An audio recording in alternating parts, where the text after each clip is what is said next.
Vijaya from IGNOR Regional Center, Hyderabad. చాలా so ఈరోజు మనం డిస్కస్ చేయబోయేది ఏంటంటే రీసెర్చ్ మెథడాలజీలో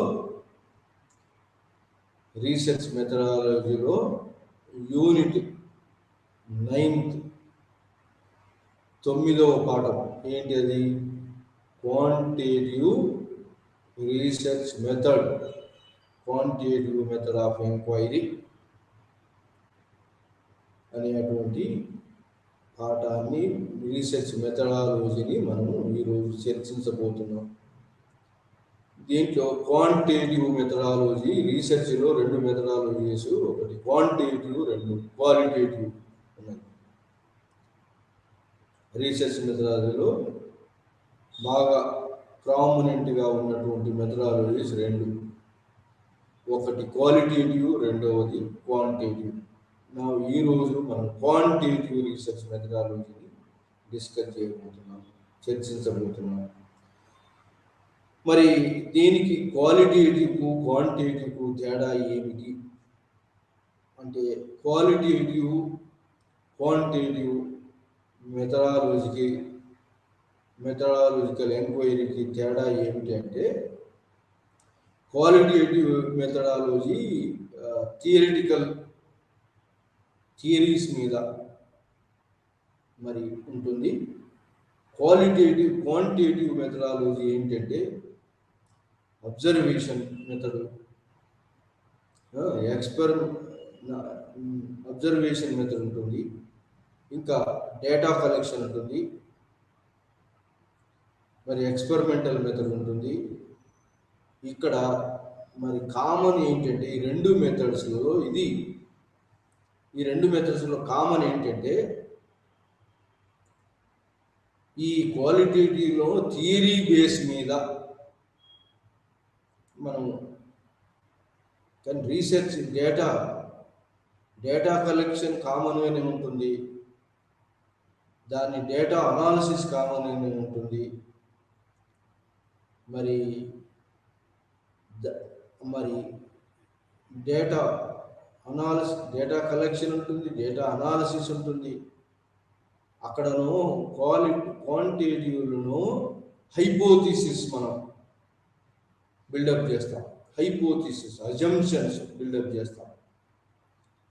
అజంప్షన్ బిల్డప్ చేసి డేటా కలెక్షన్ చేస్తాము, మ్యాథమెటికల్ స్టాటిస్టిక్స్ ఇవన్నీ కూడా ఉంటాయి. ఇది క్వాంటిటేటివ్లో. క్వాలిటేటివ్లో కూడా డేటా కలెక్షన్ ఉంటుంది, రీసెర్చ్ డిజైన్ ఉంటుంది. క్వాలిటేటివ్ రీసెర్చ్లో కూడా రీసెర్చ్ డిజైన్ ఉంటుంది, కానీ వాటిని అన్నిటి కూడా థియరిటికల్ బేస్లో ఉంటాయి, థియరీస్ బేస్ మీద ఉంటాయి. డేటా కలెక్షన్ ఉంటుంది. కామన్ ఏంటంటే డేటా కలెక్షను, మరి అనాలిసిస్, రీసెర్చ్ డిజైను, మరి డిజైన్ ప్రూవ్ చేసుకోవటం అనేది థియరీస్ ద్వారా, ఆల్రెడీ థియరీ మీద ప్రూవ్ చేసుకోవటం. మరి ఇక్కడను ఈ క్వాంటిటేటివ్లో థియరీస్ కాకుండా data collection common. Data collection తర్వాత వేరియస్ మెథడ్స్ ద్వారా డేటా కలెక్షన్ చేస్తాం. డేటా కలెక్షన్ చేసిన దాన్ని డిడక్టివ్ మెథడ్ ద్వారా, డైరెక్ట్ ఇండైరెక్ట్ ఎవిడెన్స్ ద్వారా ఆ డేటా కలెక్షన్ హైపోథీసిస్ను టెస్ట్ చేస్తాం. అంటే ఆల్రెడీ ఏదైతే మనం అజ్యూమ్ చేస్తామో ఆ అజంప్షన్ అన్నిటిని కూడా టెస్ట్ చేస్తాం. ఆ టెస్ట్ చేసి మనం కంక్లూజన్స్కి వచ్చి దాన్ని రిపోర్టును ప్రజెంట్ చేస్తాం. ఇది ఈ రెండింటి మధ్యలో ఉన్న వ్యత్యాసం. ఇది క్వాంటిటేటివ్ మెథడ్లో, క్వాలిటేటివ్ మెథడ్లో ఉన్నటువంటి వ్యత్యాసం. అయితే క్వాంటిటేటివ్ మెథడ్లో ఉన్నటువంటిది ఏంటంటే ప్రాబ్లం ఫార్మేషన్. క్వాంటిటేటివ్ మెథడ్లో ఉన్నటువంటిది ఏంటంటే మొట్టమొదట ఇది problem formation. Characteristics of quantitative రీసెర్చ్లో different quantitative research, stages in quantitative research. So ఇందులో ఏంటి అంటే మనం ప్రాబ్లం ఫార్మేషన్ చేసుకోవాలి మొట్టమొదట. ఇది క్వాంటిటేటివ్ రీసెర్చ్లో ప్రాబ్లం ఫార్మేషన్ చేసుకున్న తర్వాత ఆ ప్రాబ్లమ్స్ను ఎట్లా మెజర్ చేయాలంటే ఆ ప్రాబ్లంను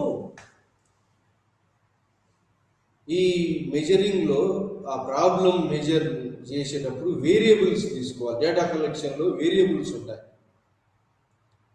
వేరియబుల్స్ ఇప్పుడు సపోజ్ మనం ప్రాబ్లం ఫార్మేషన్ తర్వాత డిజైన్, రీసెర్చ్ డివైన్ అన్నీ అయిపోయిన తర్వాత ప్రాబ్లం ఫార్మేషన్ చేసిన తర్వాత వేరియబుల్స్ అంటే వేరియబుల్ ఇప్పుడు చూడండి, దాంట్లో వేరియబుల్స్ ఏమేమి ఉంటాయంటే ఇప్పుడు మనం independent variable, dependent variable, mediating variable, intervening variable, moderate variables అని ఉంటాయి. ఇండిపెండెంట్ వేరియబుల్స్ అంటే ఏంటి అంటే ఇప్పుడు చూడండి, మనం ఒక ప్రాబ్లం తీసుకుందాం. ఏంటి అంటే ప్రాబ్లమ్స్ స్కూల్లో మనం ఒక స్కూల్లో స్ట్రెంగ్త్ ఇంక్రీజింగ్,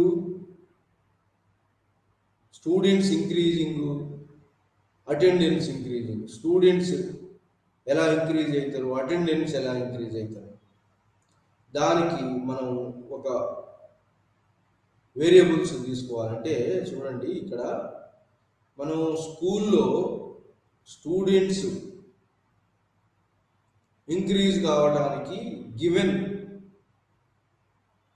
ఇన్సెంటివ్స్ ఆర్ మనం మధ్యాహ్న భోజనం కనుక పెట్టినట్టయితే లేదా ఒక ఇన్సెంటివ్స్ ఇచ్చినట్టయితే స్కూల్లో స్టూడెంట్స్ పెరగడానికి ఈ ఫార్మేషన్ ఆఫ్ ప్రాబ్లమ్స్లో ఏంటంటే మనం ఒకటి పెరిగితే ఇంకోటి కూడా పెరుగుతుంది, ఒకటి తగ్గితే ఇంకోటి తగ్గుతుంది. నెగిటివ్ వేలో ఉంటాయి.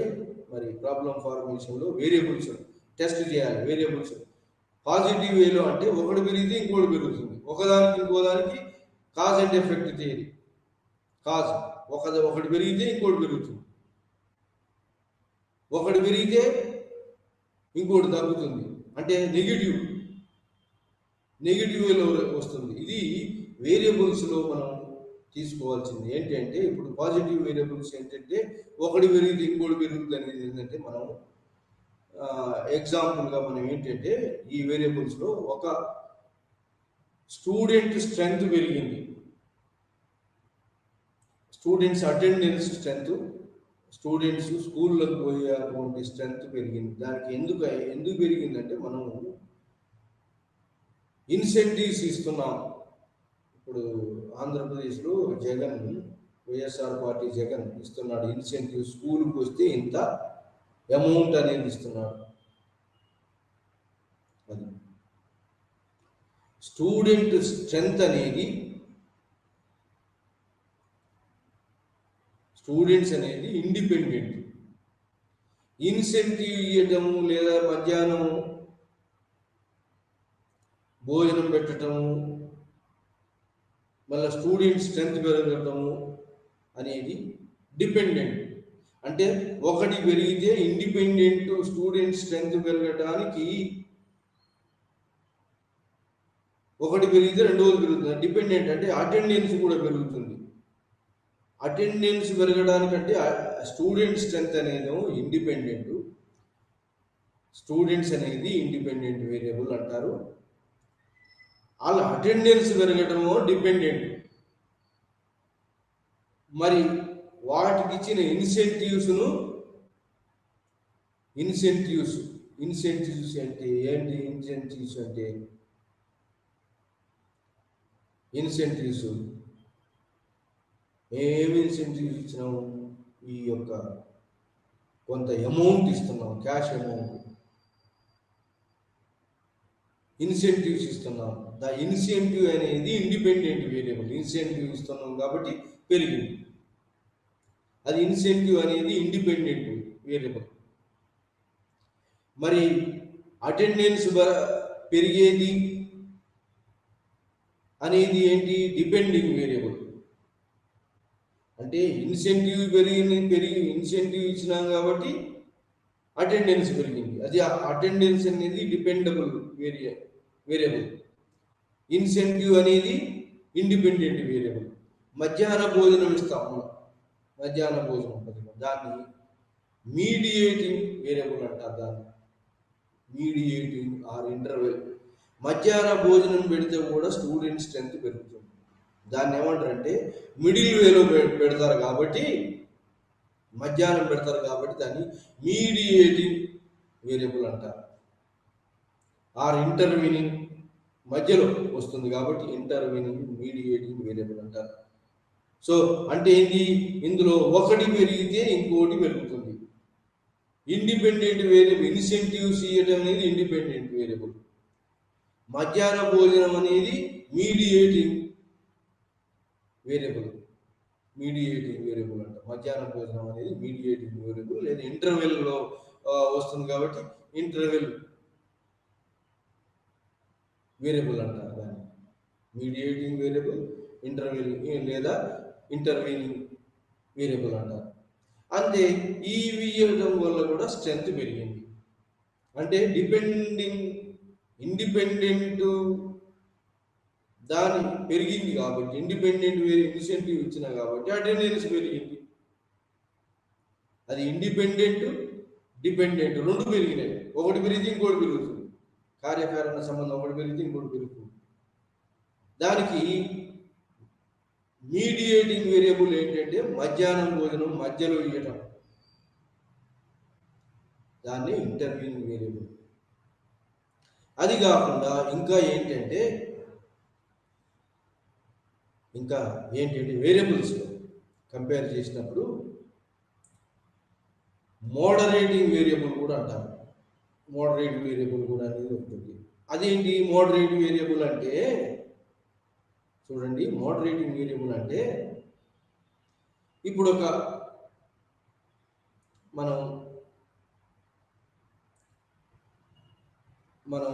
ఈ యొక్క రీసెర్చ్ మెథడాలజీని మనం చూసినట్టయితే, ఇది ఒకటి పెరిగితే ఇంకోటి పెరగాలనేది ఉంది కదా, అలాంటి దానిలో కొంత నెగిటివ్ కూడా వస్తుంది. ఒకటి పెరిగితే ఇంకోటి పెరగకపోవచ్చు. అదేంటి అంటే, చూడండి, మనం ప్రాజెక్ట్స్ వర్క్స్ చాలా చేసి ఎక్స్పీరియన్స్ ఉన్నటువంటి వాళ్ళను మనం రీసెర్చ్ ప్రాజెక్టులలో పెడితే, అన్ఎక్స్పీరియన్స్ వారిని పెడితే డౌట్ఫుల్గా ఉంటుంది. అన్ఎక్స్పీరియన్స్ వారితోటి డౌట్ఫుల్గా ఉంటుంది. కాబట్టి నెగిటివ్ స్క్యూ వస్తుంది. నెగిటివ్ స్క్యూ అంటే ఒకటి పెరిగితే ఇంకోటి పెరగాల్సిన పని లేదు. అంటే వాడు డౌట్ఫుల్గా ఉంటాడు కాబట్టి ఇమీడియట్గా వాని రేంజ్ కాదు, కర్వ్ ఉంటుంది. అంటే బాగా ఎక్స్పీరియన్స్ పెడితే ఏమైంది? ఇమీడియట్గా రేంజ్ అవుతుంది. వాని యొక్క రీసెర్చ్ యొక్క ఫలితం ఇమీడియట్గా రైజ్ అయ్యి ఫలితం మంచిగా వస్తుంది. మరి అన్ఎక్స్పీరియన్స్డ్ ప్రాజెక్ట్ వర్క్లో అన్ఎక్స్పీరియన్స్డ్ వాళ్ళని పెడితే ఆ కర్వ్ నెమ్మదిగా పోయి ఇంక్రీజ్ అవుతుంది. అంటే అన్ఎక్స్పీరియన్స్డ్ వల్ల కొంత తేడా వచ్చింది. దాన్ని నెగిటివ్ పాజిటివ్, ఒకటి పెరిగితే ఇంకోటి పెరగాలని లేదు, వాడి తగ్గొచ్చు. నెగిటివ్ స్క్యూ, పాజిటివ్ స్క్యూ అనేది కూడా ఉన్నది. మరి ఇంకొకటి వేరియబుల్ ఏంటంటే, కంపేర్ చేసేదే వేరియబుల్ అంటారు. వేరియబుల్ అంటే ఏదో కాదు. అంటే ఇంకొక వేరియబుల్ ఏంటంటే మోడరేటింగ్ వేరియబుల్ అంటారు. చూడండి, నెంబర్ ఆఫ్ స్కూల్స్ ఎన్నో పెట్టాం, స్కూల్స్ ఎస్టాబ్లిష్ చేసినాం. స్కూల్స్ ఎస్టాబ్లిష్ అయితే స్ట్రెంత్ పెరగాలిగా, స్టూడెంట్ స్ట్రెంత్ మేల్స్ పెరిగారు కానీ ఫీమేల్స్ పెరగలేదు. అంటే జెండర్ జెండర్లలో డిఫరెన్స్ ఉంది. చూడండి, స్కూల్స్ పెడితే స్టూడెంట్స్ పెరగాలి. మరి స్టూడెంట్స్లలో మేల్స్ పెరిగారు, మేల్ స్టూడెంట్స్ కానీ ఫీమేల్ స్టూడెంట్స్ పెరగలేదు. అంటే ఏంటి? జెండర్ వ్యత్యాసం ఉంది. జెండర్ వ్యత్యాసం ఉంది కాబట్టి ఈ సేమ్ ఒకటి పెరిగితే ఇంకోటి పెరగాలనేది, మేల్స్ ఫీమేల్స్ రెండు పెరగాలి కదా, రెండు పెరగలేదు. ఇక్కడ ఓన్లీ మేల్సే పెరిగారు, ఫీమేల్స్ పెరగలేదు. ఒకటి పెరిగితే ఇంకోటి పెరగాలి, మేల్స్ పెరగాలి, ఫీమేల్స్ పెరగాలి, ఫీమేల్స్ పెరగలేదు. అంటే ఏంది? ఇండిపెండెంట్ స్కూల్స్ ఎస్టాబ్లిష్ అయ్యేది ఇండిపెండెంట్ వేరియబుల్, స్ట్రెంత్ పెరిగేది అనేది డిపెండింగ్ వేరియబుల్. మరి ఇండిపెండెంట్ వేరియబుల్ పెరిగితే డిపెండింగ్ వేరియబుల్ కూడా పెరిగింది, ఒకటి పెరిగితే ఇంకోటి పెరిగింది. అది పాజిటివ్ వే ఆఫ్ వేరియబుల్స్ అని. మరి అట్లా కాకుండా ఇంకా మనం ఏమంటామంటే, ఇంకా ఇది ఒక policy decision, government policy decision తీసుకున్నట్టు జెండర్ వ్యత్యాసం ఉంది ఇంట్లో.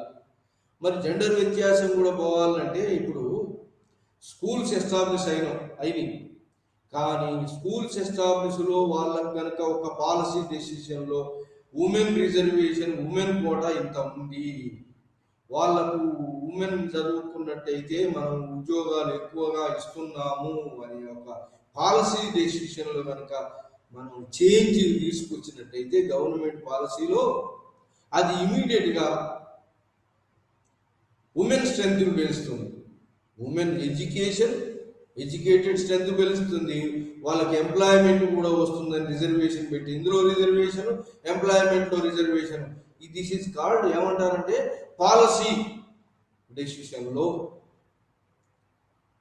కనుక ద పాలసీ డెసిషన్లో కొన్ని ఉమెన్ ఫేవరబుల్ ఉన్నటువంటి పాలసీస్ తీసుకున్నట్టయితే, దేంట్లో ఎడ్యుకేషన్ ఇన్స్టిట్యూషన్లో, ఎంప్లాయ్మెంట్లో కనుక తీసుకున్నట్టయితే ఉమెన్ పెరుగు, దాన్ని ఏమంటారంటే మోడరేటింగ్ వేరియబుల్ అంటారు.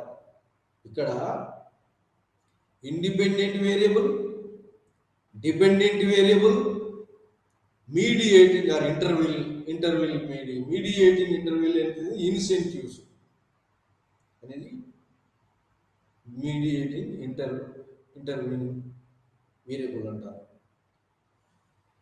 మరి మోడరేటింగ్ వేరియబుల్ ఏంటి అంటే, ఓ పాలసీ డెసిషన్లో ఉమెన్కు ఎక్కువ ఉద్యోగాలు వస్తాయి, పాలసీ డెసిషన్, గవర్నమెంట్ పాలసీ డెసిషన్లో కనుక రిజర్వేషన్ ఉమెన్కి ఎక్కువ ఇంపార్టెన్స్ ఇస్తున్నట్టు ఒక పాలసీ డెసిషన్ అయితే అప్పుడు ఉమెన్ స్ట్రెంత్ పెరుగుతుంది.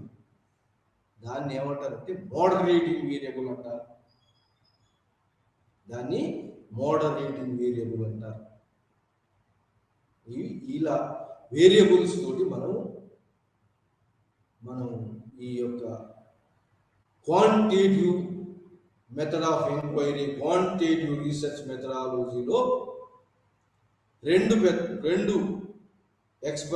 పద్ధతులు ఉన్నాయి.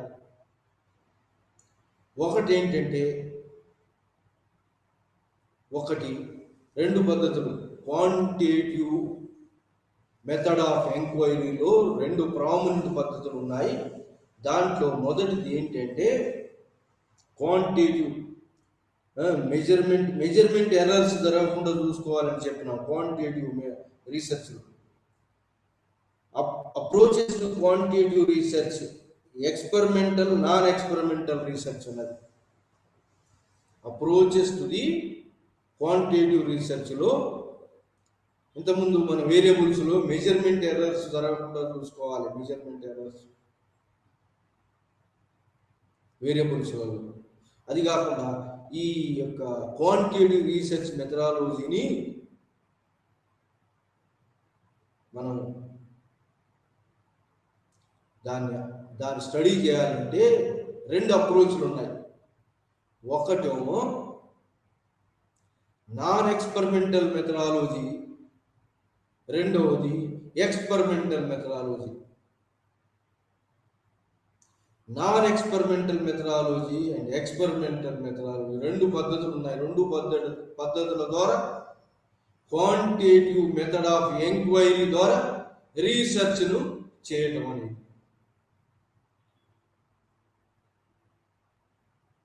రెండు పద్ధతులు, non experimental, experimental.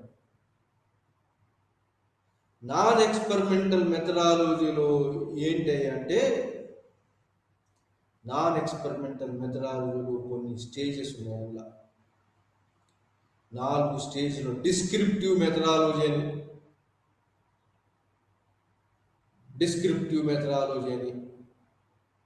Direct indirect ఎవిడెన్సెస్ను డేటా కలెక్షన్లో డిస్క్రిప్టివ్ మెథడ్ అని ఒకటి.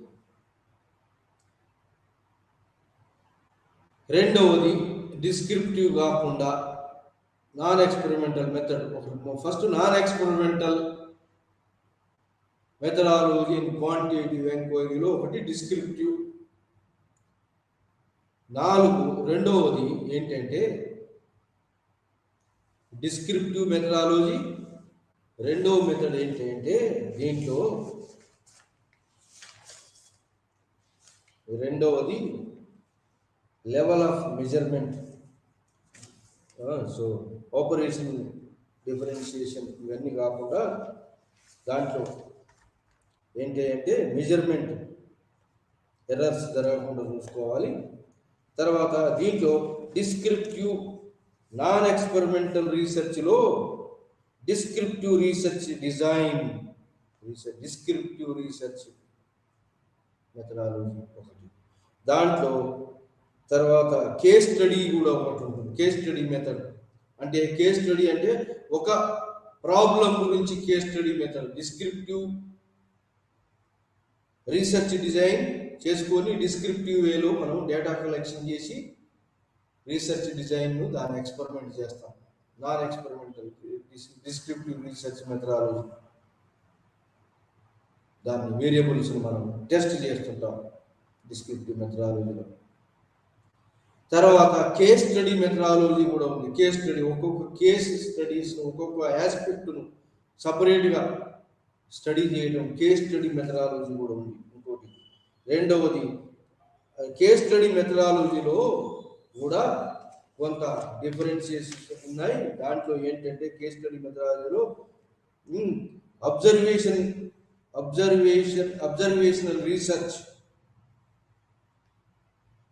అబ్జర్వేషనల్ రీసెర్చ్లో నేచురలిస్టిక్ అండ్ పార్టిసిపేషన్ అబ్జర్వేషన్ ఒకటి, డిస్క్రిప్టివ్ డిజైన్ రెండవది, observational methodology natural observation methodology, participative ఆ రీసెర్చ్లో పార్టిసిపేట్ అయ్యి దాంట్లో భాగంగా ఫీల్డ్ వర్క్లో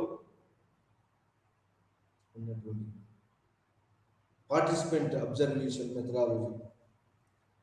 దీంట్లో అది కాకుండా case study methodology 4 methodology non ఎక్స్పెరిమెంట్లో ఒకటి రీసెర్చ్ డిజైన్ను వేరియబుల్స్ తోటి కంపేర్ చేసి రీసెర్చ్ డిజైన్ను అనాలిసిస్ చేయటం, డిజైన్ చేసుకొని దాన్ని డేటాను అనాలిసిస్ చేయటం అనేది ఒక పద్ధతి. డిస్క్రిప్టివ్ మెథడాలజీ వేరియబుల్స్ కంపేర్ చేసి. అది కాకుండా అబ్జర్వేషనల్ రీసెర్చ్ అనేది రెండవ మెథడు, కేస్ స్టడీస్ అనేది మూడవ మెథడు, ఆర్కియాలజికల్ అనేది 4వ మెథడు, 5వది సర్వే మెథడ్. ఈ 5 ఉన్నాయి. దేంట్లో ఈ యొక్క నాన్ ఎక్స్పెరిమెంటల్ మెథడాలజీలో మెథడ్ ఆఫ్ ఎంక్వైరీలో 5 పార్ట్స్ ఉన్నాయి. ఒకటి రీసెర్చ్ డిజైన్ చేసుకొని డేటా కలెక్షన్ చేసుకొని దాన్ని రీసెర్చ్ డిజైన్ డేటా కలెక్షన్ మీద వేరియబుల్స్ చేసుకొని దాన్ని ఎనాలిసిస్ చేసుకోవడం రీసెర్చ్. డిస్క్రిప్టివ్ మెథడాలజీని మనం మెథడాలజీ నాన్ ఎక్స్పెరిమెంటల్ మెథడాలజీలో క్వాంటిటేటివ్ రీసెర్చ్లో డిస్క్రిప్టివ్ మెథడాలజీ అనేది ఒకటి ఉంటుంది. డిస్క్రిప్టివ్ వేలో క్వాంటిటేటివ్ రీసెర్చ్ని చేయటం, డేటా కలెక్షన్, వేరియబుల్స్ని మనం స్టడీ చేయటం డిస్క్రిప్టివ్. దాని తర్వాత అది ఫస్ట్ డిస్క్రిప్టివ్ అనాలిసిస్. రెండవది అబ్జర్వేషన్ అనాలిసిస్.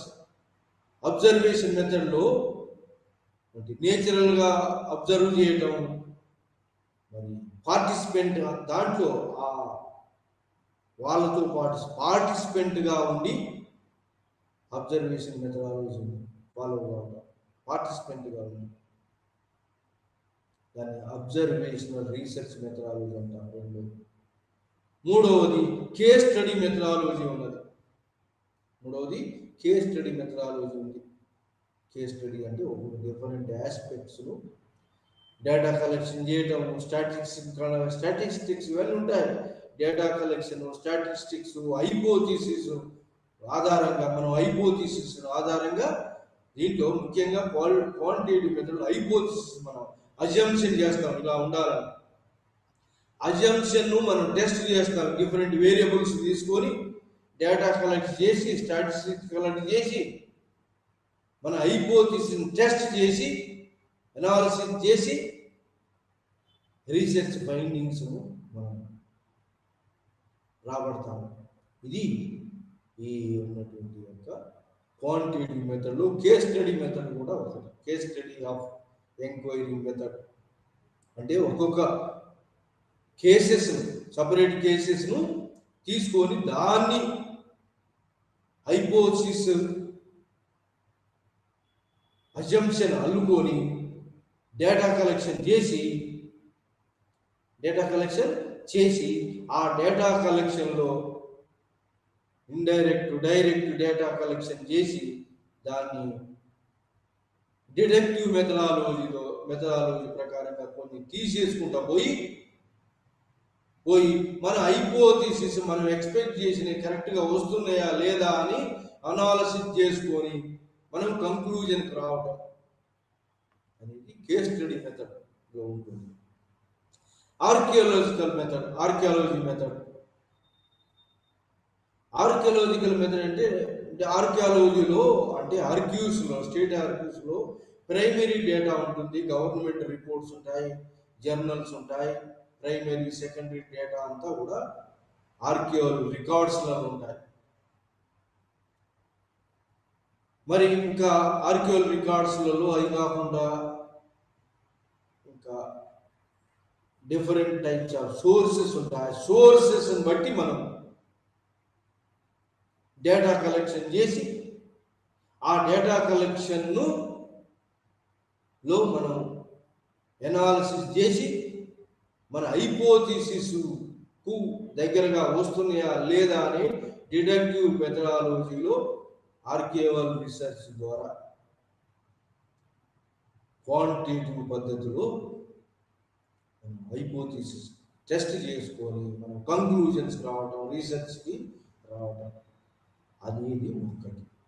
అది ఆర్కియవల్ మెథడాలజీ పద్ధతిలో రీసెర్చ్ చేయడం. ఇది క్వాంటిటేటివ్ మెథడ్లో ఒక భాగం. క్వాంటిటేటివ్ మెథడ్లో 5 భాగాలు ఉన్నాయి. ఒక డిస్క్రిప్టివ్ మెథడాలజీ అనేది ఒక భాగం, అబ్జర్వేషన్ మెథడాలజీ అనేది రెండవ భాగం. అబ్జర్వేషన్ మెథడాలజీలో నేచురల్ అబ్జర్వేషన్ మరి ప్రాక్టికల్ అబ్జర్వేషన్, ప్రాక్టికల్గా ఇన్వాల్వ్ అయ్యి దాంట్లో అబ్జర్వేషన్ 2 మెథడ్స్ ఉన్నాయి. అది కాకుండా ఇంకా కేస్ స్టడీస్ అనేది మూడవది. కేస్ స్టడీస్ చేసి డేటా కలెక్షన్ చేసి దాన్ని మరి అనాలిసిస్ చేసి మన హైపోథిసిస్ సూట్ అవుతున్నాయా కావట్లేదని టెస్ట్ చేయడం కేస్ స్టడీస్. దాని కంక్లూజన్ రావడం కేస్ స్టడీ మెథడ్. అది కాకుండా ఇంకా ఏంటంటే కేస్ స్టడీ మెథడ్లో కాకుండా సర్వే రీసెర్చ్ కూడా ఉంది. Data collection through the survey research ఏంటంటే క్వశ్చనీర్ మెథడ్. సర్వే చేయటం అంటే ఒక ప్రాబ్లమ్ను దాని సొల్యూషన్ రాబట్టడానికి క్వశ్చనీర్ మెథడ్ ఫాలో అవుతాం. క్వశ్చనీర్ మెథడ్ ఎలా ఉండాలి? క్వశ్చనీర్ మెథడ్ ఈజీగా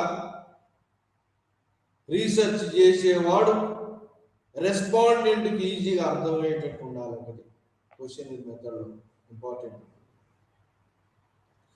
అతని దగ్గర నుంచి అతనికి అర్థమయ్యేట్టు ఉండాలి, లూసిడ్గా ఉండాలి. క్వశ్చనీర్ మెథడ్ షార్ట్ కట్గా క్వశ్చన్స్ వేయాలి.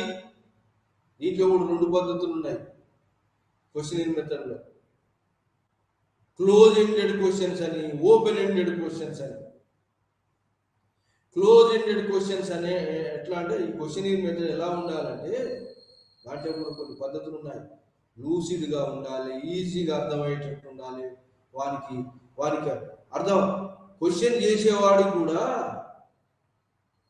క్వశ్చన్ అడిగేవాడు కూడా ఎలాంటి ఆన్సర్స్ రాబట్టాలి అనేటువంటి యొక్క నాలెడ్జ్ కూడా ఉండాలి. ఎవరికి క్వశ్చన్ వేసేవాడిని, క్వశ్చన్ ఫ్రేమ్ చేసేవాడిని కూడా వాడు ఎలాంటి ఆన్సర్స్ను మరి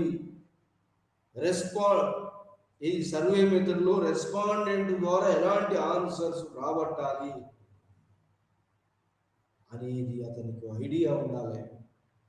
క్వశ్చనీర్ కూడా బాగా పర్ఫెక్ట్గా క్వశ్చనీర్ తయారు చేస్తేనే దాని రిజల్ట్ పర్ఫెక్ట్గా వస్తుంది. క్వశ్చనీర్ కనుక వేగ్గా ఉంటే రిజల్ట్ కూడా రాదు, పర్ఫెక్ట్గా రాదు. ఎలాంటి రిజల్ట్ రావాలనేది కూడా ఐడియాతోటి ఆ క్వశ్చనీర్ ఫ్రేమ్ చేయాలి. క్వశ్చనీర్ సరిగా ఫ్రేమ్ చేస్తే రిజల్ట్ సరిగా వస్తుంది. క్వశ్చనీర్ సరిగా ఫ్రేమ్ చేయకపోతే మరి రిజల్ట్ సరిగా రాదు. ఇంకోటి క్వశ్చనీర్ చేసేవాడికి సరైన నాలెడ్జ్ ఉండాలి. ఎలాంటి క్వశ్చన్స్ అడగాలి, ఎలాంటి క్వశ్చన్స్ అడిగితే ఎలాంటి ఆన్సర్స్ వాడు ఇస్తాడు అనేది కూడా వీనికి అర్థమై ఉండాలి మొదలే. దీంట్లో కూడా క్వశ్చనీర్లో కూడా 2 పద్ధతులు ఉన్నాయి. క్లోజ్ ఎండెడ్ క్వశ్చన్స్ అని, ఓపెన్ ఎండెడ్ క్వశ్చన్స్ అని. క్లోజ్ ఎండెడ్ క్వశ్చన్స్ అని అంటే ఏంటి అంటే questionnaire research scholar close ended questions అంటే ఎస్ ఆర్ నో పద్ధతిలో వాడు షార్ట్ వేలో క్వశ్చన్ చేయాలి. ఎట్లా వాడు ఆన్సర్స్ కూడా ఎస్ అనో లేదా నో అనే ఆన్సర్స్ ఇచ్చేటట్టుగా ఉండేదాన్ని ఏమంటే క్లోజ్ ఎండెడ్ క్వశ్చన్. క్లోజ్ ఉంటుంది అది ఎండ్లో వారి యొక్క ఐడియాలజీ ఏమి పెట్టడాడు ఎవడు రెస్పాండెంట్ ఏం పెడతాడంటే ఎస్ ఆర్ నో అంటాడు. దానికి వేసినటువంటి క్వశ్చన్స్ ఎస్ అనే నో అనే దాని మీదనే మన యొక్క డేటా అనేది వచ్చేదాన్ని క్లోజ్ ఎండెడ్ క్వశ్చనీర్ అంటారు. ఓపెన్ ఎండెడ్ క్వశ్చన్స్ అంటే క్వశ్చన్స్ ఎలా ఉంటాయంటే వాడు ఆలోచన చేసి వాడు ఆలోచనతోటి వాడు రిటర్న్గా కొన్ని ఆన్సర్స్ వాడు మైండ్ ప్రకారంగా వాడు ఆన్సర్స్ ఇస్తాడు. వాడు మైండ్లో దోసిన విధంగా ఆన్సర్ ఇస్తాడు ఎవడు రెస్పాండెంట్. దాన్ని ఓపెన్ ఎండెడ్ క్వశ్చన్స్ అంటారు. ఓపెన్ ఎండెడ్ అంటే వాడి మైండ్ ఓపెన్గా ఉన్నటువంటి దాన్ని ఓపెన్ చేసి ఆ మైండ్లో ఉన్నటువంటి ఆలోచన మనకు పెడతాడు. మన క్వశ్చనీర్ ఎవడైతే చేసిన వాళ్ళకి పెడతాడు. దాన్ని ఓపెన్ ఎండెడ్ క్వశ్చనీర్ అంటాడు. Close ended questionnaire, open ended questionnaire. మరి ఏది క్వశ్చనీర్ కరెక్ట్ అంటే క్లోజ్ ఎండెడ్ క్వశ్చనీరే కరెక్ట్గా ఉంటుంది. ఓపెన్ ఎండెడ్ క్వశ్చన్స్ అంటే వాడు ఆలోచన చేసి వాడు పెట్టాలంటే వానికి టైం ఉండదు. వాడు ఆ క్వశ్చనీర్ మనం ఇచ్చిన దాన్ని ఆ చెత్తపుట్టలో వేసేస్తాడు. వాడు ఆలోచన చేసి రాయాలంటే వానికి అంత ఉండదు. 2 మెథడ్స్ ఉంటాయి మెథడాలజీలో. క్వశ్చనీర్ మెథడాలజీలో క్లోజ్ ఎండెడ్ క్వశ్చనీర్ ఉంటుంది, ఓపెన్ ఎండెడ్ క్వశ్చనీర్ ఉంటుంది. ఎక్కడో అక్కడ ఓపెన్ ఎండెడ్ ఉంటే పర్వాలేదు, అంతా ఓపెన్ ఎండెడ్ పెడితే వాడు అసలు మన క్వశ్చనీర్ని చెత్తపుట్టలో వేసేస్తాడు. అంటే ఓపెన్ ఎండెడ్ క్వశ్చన్ అనేది అంత మంచిది కాదు. క్లోజ్ ఎండెడ్ క్వశ్చన్స్ ఉంటే మనకి ఏమి కావాలో అది ఈజీగా రాబట్టవచ్చు. ఓపెన్ ఎండెడ్ క్వశ్చన్స్ ఉంటే కొంత అది ప్రాబ్లమేటిక్ అవుతుంది. మనకు కొంత వాడు ఇష్టం వచ్చింది వాడు రాస్తాడు, మళ్ళా వాడిని అనాలిసిస్, వాడి యొక్క క్వశ్చన్స్ మనం అనాలిసిస్ చేయాలి, మళ్ళీ అనాలిసిస్ చేసి మనం మన యొక్క రీసెర్చ్కి తగ్గట్టుగా వాటిని మౌల్డ్ చేసుకోవాలి. మళ్ళీ ఒక ఎక్సర్సైజ్ కావాల్సి ఉంటుంది. అది ఓపెన్ ఎండెడ్ క్వశ్చనీర్ అంటారు. అది ఈ రెండు పద్ధతుల్లో మనం ఆన్సర్స్ రాబట్టి ఆ వేరియబుల్స్ను, ఆన్సర్స్ యొక్క వేరియబుల్స్ను మనం అజంప్షన్ చేసిన దాని ప్రకారంగా మన హైపోథీసిస్కు ఆ డేటా, మన ఆ రాబట్టిన డేటా కలెక్షన్ మన అజంప్షన్స్ తగ్గట్టుగా, మన ఎక్స్పెక్టేషన్ తగ్గట్టుగా ఉన్నాయా లేవా అనేది టెస్ట్ చేస్తాం. టెస్ట్ చేసి అనాలిసిస్ చేసి మన కంక్లూజన్ అనాలిసిస్ చేసి మన కంక్లూజన్స్, మన రిపోర్ట్స్ మనం ఇస్తాం. అది ఏంటి క్వశ్చనీర్ మెథడ్ ఉంటుంది. అంటే డేటా కలెక్షన్, మన హైపోథీసిస్ని టెస్ట్ చేయటం, దీంట్లో ఎక్స్పెరిమెంటల్, ఇది non experimental methodology in a quantitative అప్రోచ్లో నాన్ ఎక్స్పెరిమెంటల్ మెథడాలజీ.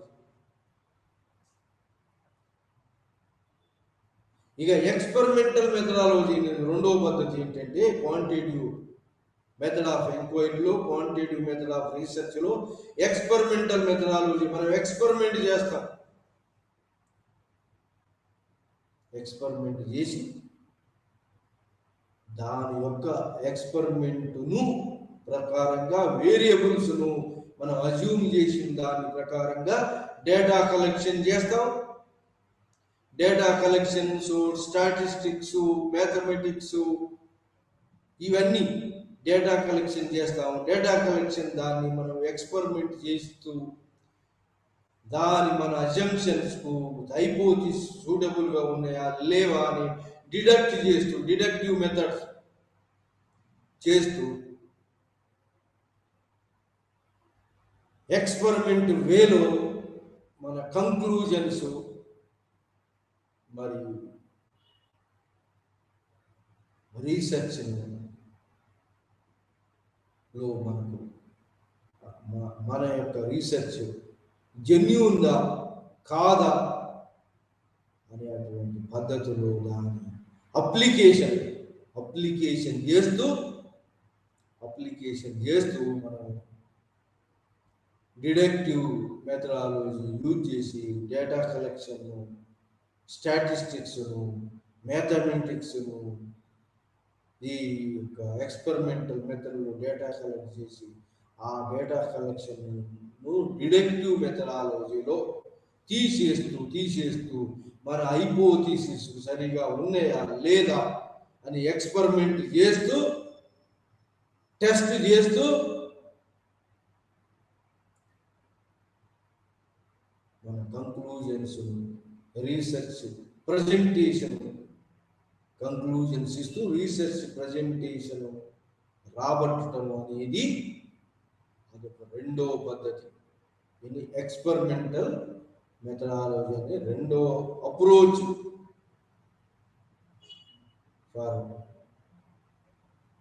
ఏంటి for quantitative enquiry method of రీసెర్చ్లో non experimental method, experimental method, రెండు పద్ధతుల ద్వారా మనం రీసెర్చ్ ఫైండింగ్స్ను కనుక్కోవడం,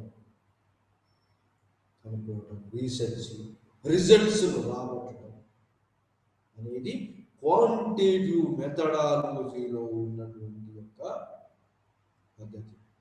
ఇది క్వాంటిటేటివ్ రీసెర్చ్లో ఉన్నటువంటి యొక్క వేరియస్ స్టెప్స్ ఉన్నాయి. దీంట్లో రకరకాల స్టెప్స్ ఉన్నాయి. దీంట్లో మొట్టమొదటి ఏంటంటే వేరియబుల్స్. అది ఇండిపెండెంట్ వేరియబులా? ప్రాబ్లం ఫార్మేషన్ తర్వాత ఒక ప్రాబ్లంను మనం ఐడెంటిఫై చేసుకున్న తర్వాత ఆ ప్రాబ్లంను వేరియబుల్స్ ద్వారా టెస్ట్ చేయటం. ఒకటి పెరిగితే ఇంకోటి పెరుగుతుందా, మరి ఒకటి తగ్గితే ఇంకోటి పాజిటివ్ వేలో వస్తుందా, నెగిటివ్ వేలో వస్తుందా రిజల్ట్స్. దాంట్లో వేరియబుల్స్ ద్వారా మనం టెస్ట్ చేయటం. ప్రాబ్లం ఫార్మేషన్ తర్వాత వేరియబుల్స్ అనేది ఒకటి. వేరియబుల్స్ అంటే ఇండిపెండెంట్ వేరియబులా, డిపెండెంట్ వేరియబులా. ఇండిపెండెంట్ వేరియబుల్ పెరిగితే డిపెండెంట్ వేరియబుల్ పెరుగుతుంది. మరి ఇండిపెండెంట్ వేరియబుల్ తగ్గితే డిపెండెంట్ వేరియబుల్ ఒకటి పాజిటివ్ వేలో పెరిగితే ఒకటి నెగిటివ్ వేలో, నెగిటివ్ అనాలిసిస్. ఇట్లా దీంట్లో మనం వేరియబుల్స్లో మనం చూసినాం. ఇది ఈ యొక్క రీసెర్చ్ ఫైండింగ్స్లో మనం వేరియబుల్స్ ఏంటంటే మన స్టూడెంట్స్ స్ట్రెంగ్త్ పెరిగింది. స్టూడెంట్ స్ట్రెంగ్త్ ఇంక్రీజ్ కావాలి. స్టూడెంట్స్ స్ట్రెంగ్త్ ఇంక్రీజ్ కావాలంటే మనం ఇన్సెంటివ్స్ ఇచ్చినట్టయితే దాన్ని ఇండిపెండెంట్ వేరియబుల్ అంటారు. ఈ ఇన్సెంటివ్ ద్వారా స్టూడెంట్ స్ట్రెంగ్త్ పెరిగితే దాన్ని డిపెండెంట్ వేరియబుల్ అంటారు. అట్లా కాకుండా ఇన్సెంటివ్ క్యాష్ రూపం కాకుండా ఇది లంచ్ మధ్యాహ్న భోజనం కనుక పెట్టినట్టయితే దాన్ని మిడిల్లో అంటే స్టడీస్ మధ్యలో పెడుతున్నారు, దాన్ని మీడియేటింగ్ ఇంటర్వ్యూనింగ్ వేరియబుల్ అంటారు. దాంతో కూడా స్టూడెంట్ స్ట్రెంగ్త్ పెరుగుతుంది, హాజరు పెరుగుతుంది. స్టూడెంట్ స్ట్రెంగ్త్ పెరిగింది అంటే హాజరు పెరిగినట్టు. అట్లా దాన్ని మీడియేటింగ్ అని ఇంటర్వ్యూనింగ్ వేరియబుల్ అంటారు. దాన్ని ఇండిపెండెంట్ వేరియబుల్, డిపెండెంట్ వేరియబుల్ ఒకటి పెరిగింది ఇంకోటి పెరిగింది. మరి మీడియేటింగ్ వేరియబుల్ అంటే లంచ్కు మధ్యాహ్న భోజనాన్ని మీడియేటింగ్ ఆర్ ఇంటర్వ్యూ వేరియబుల్ అంటారు. అది పెరిగింది కాబట్టి మధ్యాహ్న భోజనం ఇచ్చింది కాబట్టి స్ట్రెంత్ పెరిగింది. అంటే ఇలా ఇండిపెండెంట్ డిపెండెంట్ పెరగటం, ఏది మీడియేటింగ్ ఇంటర్వ్యూనింగ్ తోటి, లేదా మరి ఇంకా మోడరేటింగ్ వేరియబుల్ అన్నట్టు. మోడరేటింగ్ వేరియబుల్ అంటే ఏంటంటే ఈ పాలసీ డెసిషన్ తోటి, గవర్నమెంట్ పాలసీ డెసిషన్ తోటి reservations in employment for the women. Schools పెంచినట్టయితే ఉమెన్ పెరగలేదు, ఓన్లీ మేల్ పెరిగింది, ఉమెన్ పెరగలేదు. స్ట్రెంత్ ఉమెన్ పెరగడానికి సపరేట్ పాలసీ, గవర్నమెంట్ పాలసీ డెసిషన్స్లో ఒక పాలసీ డెసిషన్ తీసుకున్నట్టు ఉమెన్ చదువుకున్న వాళ్ళకు ఉద్యోగాలు ఇస్తున్నామని పెట్టినట్టయితే ఉమెన్ స్ట్రెంత్ పెరుగుతుంది. దాన్ని ఏమంటారంటే మోడరేటింగ్ వేరియబుల్ అంటారు అట్లాంటి దాన్ని. సో ఈ వేరియబుల్ మరి పాజిటివ్ ఒకటి పెరిగితే ఇంకోటి తగ్గుతుంది. అట్లా నెగిటివ్ వేరియబుల్ కూడా ఉంటాయి. దీంట్లో వేరియబుల్స్లో సరి అయిన పద్ధతిలో వేరియబుల్స్ మనం యూజ్ చేస్తేనే కానీ మనకు రీసెర్చ్ ఫైండింగ్స్ వస్తాయి.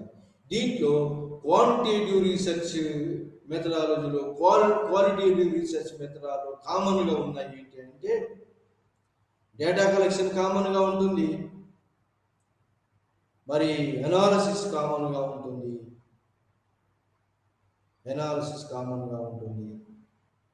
డేటా కలెక్షన్, అనాలిసిస్ కామన్గా ఉంది. మరి కామన్గా ఉండదు ఏంటి అంటే క్వాలిటేటివ్లో థియరైజేషన్ ఫస్ట్ ఉంటుంది, థియరీస్ ఉంటాయి. క్వాంటిటేటివ్లో హైపోథిసిస్ను టెస్ట్, డేటా కలెక్షన్ బేస్ మీద అజంప్షన్ టెస్ట్ చేస్తాం డిఫరెంట్ వేరియబుల్స్ ద్వారా, డిఫరెంట్ మెథడ్స్ ద్వారా. ఆ విధంగా క్వాంటిటేటివ్ రీసెర్చ్లో 5 రకాల మెథడ్స్ ద్వారా మనం ప్రాబ్లమ్స్ సొల్యూషన్ మెథడ్స్, 5 రకాల మెథడ్స్ తోటి మనం క్వాంటిటేటివ్ రీసెర్చ్ మెథడ్ ఎంక్వైరీ ఉంటుంది. ఆ 5 రకాల పద్ధతులు ఒకటి దాంట్లో మొత్తం మీద క్వాంటిటేటివ్ రీసెర్చ్ను 2 భాగాలుగా చేసినాము. క్వాంటిటేటివ్ ఎంక్వైరీ మెథడ్ ద్వారా రీసెర్చ్ ఫైండింగ్స్ రావాలంటే 2 డివిజన్ బ్రాడ్గా 2 డివిజన్స్ చేసినాము. ఆ 2లో non experimental method, experimental method అనేది. నాన్ ఎక్స్పెరిమెంటల్ మెథడ్లో దాన్ని 5 భాగాలుగా డివైడ్ చేసినాం. నాన్ ఎక్స్పెరిమెంటల్ మెథడ్ 5 భాగాలలో ఏంటి అంటే, మొట్టమొదటిది 5 భాగాలలో ఏంటి అంటే అది ఈ మరి మొట్టమొదటిది descriptive methodology, descriptive analysis, descriptive method of enquiry. The quantitative descriptive వేలో డేటా కలెక్షన్ చేసి అనాలిసిస్ చేసి దాన్ని ప్రజెంటేషన్ తీసుకురావడాన్ని డిస్క్రిప్టివ్ మెథడాలజీ అంటారు. అది కాకుండా బిహేవియరల్ లేదా observational methodology, observation methodology, natural observation methodology. మరి దాంట్లో పార్టిసిపెంటరీ అబ్జర్వేషన్ మెథడ్, పార్టిసిపేట్ అయితే ఆ సమూహాలతోటి, ఆ సమూహాలను లేదా ఆ యొక్క వాటిని అబ్జర్వ్ చేసడం ద్వారా మన మెథడాలజీని హైపోథిసిస్ కరెక్ట్గా ఉన్నాయా లేదా డేటా కలెక్షన్ ద్వారా ప్రూవ్ చేయడం, లేదా ఎక్స్పెరిమెంటల్ లేదా ఏమంటారు పార్టిసిపెంట్ అబ్జర్వేషన్ మెథడాలజీ అంటే అందులో పార్టిసిపెంట్ రావటం, పార్టిసిపెంట్ అబ్జర్వేషన్ మెథడాలజీ ద్వారా మన యొక్క వేరియబుల్స్ను టెస్ట్ చేయటం, మెథడాలజీ డేటా కలెక్షన్ స్టాటిస్టిక్స్ అంటే మన హైపోథిసిస్ సరిగ్గా ఉన్నాయా లేదా అనేది టెస్ట్ చేయటం, అది ప్రాక్టికల్ అబ్జర్వేషన్ మెథడాలజీ అంటారు. అది కాకుండా ఇంకేమున్నదంటే మూడవది కేస్ స్టడీ మెథడ్.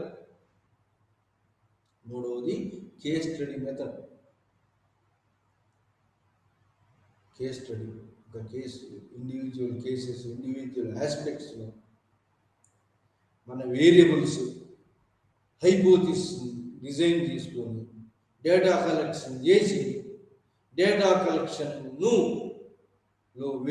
మన డేటాను అనాలిసిస్ చేసి వేరియబుల్స్ ద్వారా మన ఫైండింగ్స్ కరెక్ట్గా ఉన్నాయా లేదా అనేది అనాలిసిస్ ద్వారా ప్రజెంటేషన్, అనాలిసిస్ తర్వాత కంక్లూజన్స్ రావడం అనేది కేస్ స్టడీ మెథడ్. ఆ కేస్ స్టడీ మెథడ్ కాకుండా ఇంకొక 4వ మెథడ్ ఏంటంటే archival method. Non experimental archives, state archives, national archives అంటే గ్రంథాలు, ప్రైమరీ సోర్సెస్ ఉన్నటువంటి ఆర్కైవ్స్ పోయి డేటా కలెక్షన్ చేసి హైపోథిసిస్ చేసుకున్న మన రీసెర్చ్ డిజైన్ డేటా కలెక్షన్ చేసి డేటా కలెక్షన్ను మన హైపోథిసిస్ సరిపోతుందా లేదా అనే టెస్ట్ ద్వారా డేటా కలెక్షన్ అనాలిసిస్ చేసి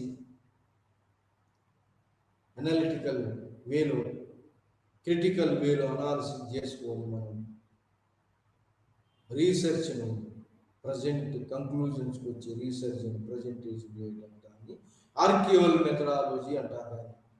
దాన్ని హిస్టారికల్ మెథడాలజీ అని కూడా అంటారు. ఇంకా ఒకటి ఏంటంటే ఇంకా ఏమంటారు క్వశ్చనీర్ మెథడాలజీ, బిహేవియర్ ప్యాటర్న్ ఏమంటారు మనం దాన్ని సర్వే మెథడ్. దాన్ని 5వ మెథడ్ అంటే సర్వే చేయటం, ప్రాబ్లమ్స్ను సర్వే ద్వారా. సర్వే అంటే సర్వేలో మనం క్వశ్చనీర్ తయారు చేసుకోవాలి. సర్వేలో క్వాంటిటీ మీద సర్వేలో క్వశ్చనీర్ తయారు చేసుకోవాలి. క్వశ్చనీర్ ఎట్లా ఉండాలంటే అది లూసిడ్గా ఉండాలి, అవతలకి అర్థమయ్యేటట్టు ఉండాలి. మనం క్వశ్చన్ వేసే వారికి కూడా సరైన అండర్స్టాండింగ్ ఉన్న వాడి ఏమిటి కోసం క్వశ్చన్ వేస్తున్నాడు, ఏమి రాబట్టాలని క్వశ్చన్ వేస్తున్నాడు, ఏమి రాబట్టబోతున్నాడు, ఇది రెస్పాండెంట్ ద్వారా ఏమి రాబట్టబోతున్నాడు, రెస్పాండెంట్కు అర్థమయ్యేటట్టుగా ఉన్నదా లేదా లూసిడ్గా అర్థమయ్యే రీతిలో క్వశ్చన్స్ వేసి దానికి ఆన్సర్స్ రాబట్టాలి. దాన్ని క్వశ్చనీర్ మెథడాలజీ అంటారు.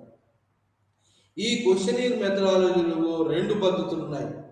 క్లోజ్ ఎండెడ్ క్వశ్చనీర్ మెథడ్ అని, ఓపెన్ ఎండెడ్ క్వశ్చనీర్ మెథడ్ అని 2 పద్ధతులు ఉన్నాయి questionnaire method. Close ended questionnaire method అంటే ఏమిటి అంటే, మనం క్వశ్చన్స్ ఎలా వేయాలంటే ఆ రెస్పాండెంట్కు ఈజీగా అర్థమయ్యి వాని యొక్క రెస్పాన్సెస్ ఎట్లా ఉండాలి, ఎస్ ఆర్ నో, సింపుల్ వేలో వాడు ఆన్సర్స్ ఇచ్చేటట్టు ఉండాలి. దాన్ని ఏమంటారంటే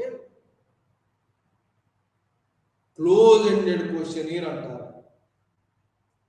ఓపెన్ ఎండెడ్ క్వశ్చనీర్ అంటే ఏమిటి అంటే, మన ఈ వేసేటువంటి క్వశ్చనీర్ రెస్పాండెంట్కు క్వశ్చనీర్ మెథడ్లో లాంగ్ క్వశ్చన్స్ ఉండటం, వాడు మళ్ళీ ఆలోచన చేసి దానికి ఆన్సర్స్ రావటం,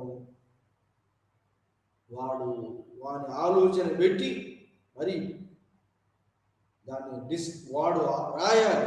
ఆన్సర్స్ను కూడా ఎస్ ఆర్ నో కాకుండా వాడు రాయాలి, రిటర్న్గా రాయాలి, కొంత వాని ఒపీనియన్స్ రాయాలి.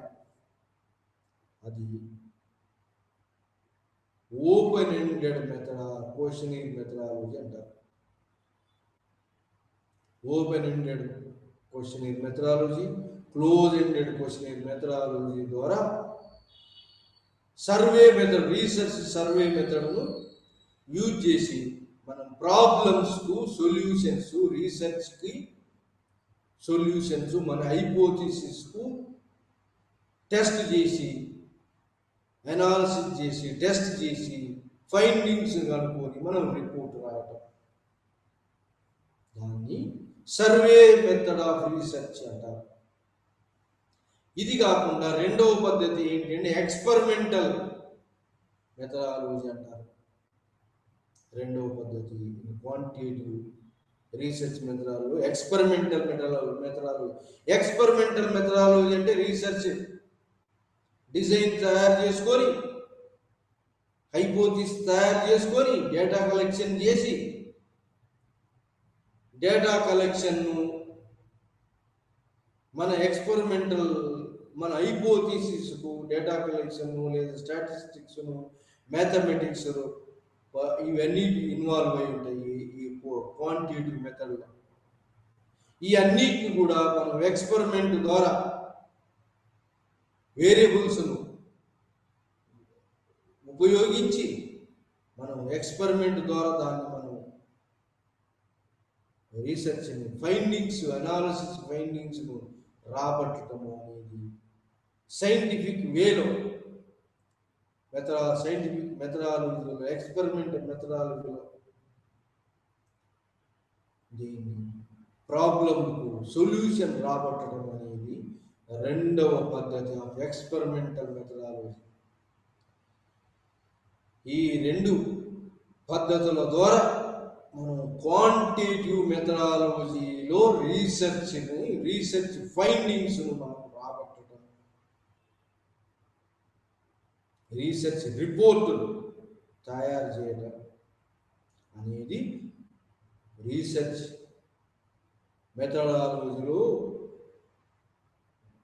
బ్రాడ్గా ఈ 2 పద్ధతులు ఉన్నాయి. ఒకటి qualitative method, quantitative method. Quantitative method మనం ఫస్ట్ అజ్యూమ్ చేస్తాం, హైపోథిసిస్ ద్వారా రీసెర్చ్ ప్రాబ్లమ్ను మనం ఫైండ్ అవుట్ చేస్తాం. రీసెర్చ్ ప్రాబ్లమ్స్ ఫైండ్ అవుట్ చేసి, హైపోథిసిస్ చేసి, మనం హైపోథిసిస్ ఇంపార్టెన్స్, ప్రాబ్లం యొక్క రీసెర్చ్ డిజైన్ తయారు చేసుకొని దాన్ని ముందుకెళ్ళే పద్ధతి లో రెండు పద్ధతులు ఉన్నాయి. రీసెర్చ్ డిజైన్ చేసేది కామన్. రెండిట్లో కూడా ఇది ఈ యొక్క క్వాలిటేటివ్ దాంట్లో, క్వాంటిటేటివ్ దాంట్లో, రెండిట్లో కూడా డేటా కలెక్షన్ కామనే. డేటా కలెక్షన్ కామనే. స్టాటిస్టికల్ మెథడాలజీని యూజ్ చేయవచ్చు మనం దీంట్లో కూడా. దాంట్లో కూడా మెథడాలజీ స్టాటిస్టిక్స్ యూజ్ చేస్తాం, డేటా కలెక్షన్ యూజ్ చేస్తాం. ఈ డేటా కలెక్షన్స్ టెస్ట్ చేయటం ఇవన్నీ కామనే. కానీ ఒక్కటే తేడా ఏంటంటే దాంట్లో క్వాలిటేటివ్లో క్వాలిటీ ఉన్నదా లేదా, దాన్ని ఎలా, దాన్ని థియరీస్ను మొట్టమొదటిగా థియరీస్ను బేస్గా కాన్సెప్ట్ బేస్, దీంట్లో ఉండే కాన్సెప్ట్ దాంట్లో ఉంటాయి. కాన్సెప్ట్ హైపోథిసిస్ అనేది కాన్సెప్ట్. మన కాన్సెప్ట్ ప్రూవ్ అయినాయా లేదనేది హైపోథిసిస్, అజంప్షన్స్. అక్కడలో థియరీస్, ఏది క్వాలిటేటివ్లో థియరీస్ బేస్ మీద ఎక్కువగా ఉంటుంది. కాన్సెప్ట్స్ దీంట్లో ఉంటే దాంట్లో థియరీస్ ఉంటాయి. కొంచెం డిఫరెన్స్ దీనికి. క్వాలిటేటివ్ డిఫరెన్స్, క్వాంటిటేటివ్, రెండు మెథడ్స్ పద్ధతుల ద్వారా రీసెర్చ్ను చేయవచ్చు. దీంట్లో కొన్ని కామనాలిటీస్ ఉన్నాయి, రెండు డిఫరెన్షియేషన్ కూడా ఉన్నది. క్వాంటిటేటివ్ మెథడ్లో, క్వాలిటేటివ్ మెథడ్లో డిఫరెన్షియేషన్ ఉంది, కామనాలిటీ కూడా ఉంది. కామనాలిటీ ఏంటి? డేటా కలెక్షన్, సొల్యూషన్స్ రాబట్టడం అనేది కామనాలిటీ. టెస్ట్ చేయటం, హైపోథిసిస్ టెస్ట్ చేయటము, అజంప్షన్ టెస్ట్ చేయటం క్వాంటిటేటివ్ మెథడ్లో ఉంటుంది.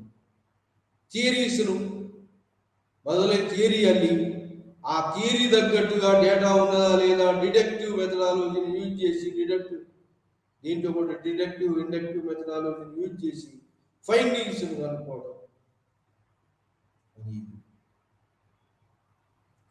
దీంట్లో ఉంటుంది. సో ఆ విధంగా క్వాంటిటేటివ్ రీసెర్చ్లో మనము ఫస్ట్ వేరియబుల్స్ను కరెక్ట్గా చూజ్ చేసుకొని ఆ వేరియబుల్స్ను కరెక్ట్గా టెస్ట్ చేస్తూ ఈ యొక్క క్వాంటిటేటివ్ రీసెర్చ్లో రెండు అప్రోచెస్ ద్వారా రీసెర్చ్ ఫైండింగ్స్ను కనుక్కోవడం. ఆ రెండు అప్రోచ్లలో non experimental methodology, experimental methodology. Non experimental మెథడాలజీలో 5 పద్ధతులు ఉన్నాయి. ఇది రిపోర్ట్ 5 పద్ధతుల్లో రీసెర్చ్ ఫైండింగ్స్ రిపోర్ట్ సబ్మిట్ చేయడం. అదే డిస్క్రిప్టివ్ మెథడాలజీ, మరి observation methodology, natural observation methodology, మరి ప్రాక్టికల్గా దాంట్లో ఫీల్డ్ ఇన్వాల్వ్ అయ్యి మరి ఇన్వాల్వ్ అయ్యి ఉన్నటువంటి అబ్జర్వేషన్ మెథడాలజీ. పార్టిసిపెంట్ మెథడాలజీ అంటే దాన్ని పార్టిసిపెంట్ మెథడాలజీ. అది కాకుండా రెండవ పద్ధతి కాకుండా మూడవది ఏంటంటే case study method, case study వేలో.